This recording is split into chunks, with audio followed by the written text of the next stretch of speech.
Амьдралаа хэрхэн хэлбэр олохгүй. Бидний тохиолддог өдөр тутмын асуудлуудын маань нэг бол хүссэн зүйлээ хадгалсан уутаа задлах. Энэхүү уутыг задлахын тулд бидэнд тодорхой хэмжээний хүч шаардлагатай. Тэгвэл энэхүү асуудлыг маш хэлбэрхэн шийдэж болох нэ.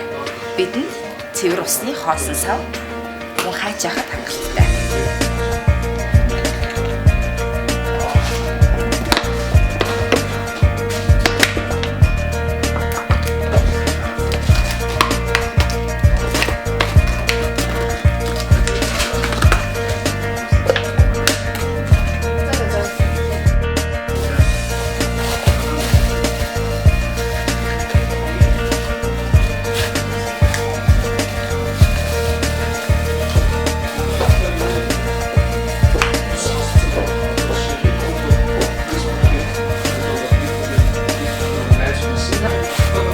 Хатгалах юм бол нэгдүгээр биднэрт онгойлгоход ямар ч асуудал үүсэхгүйгээс гадна өөр сав руу юулэхэд гадуур нь хальж асгарахгүй байх боломжтой юм аа.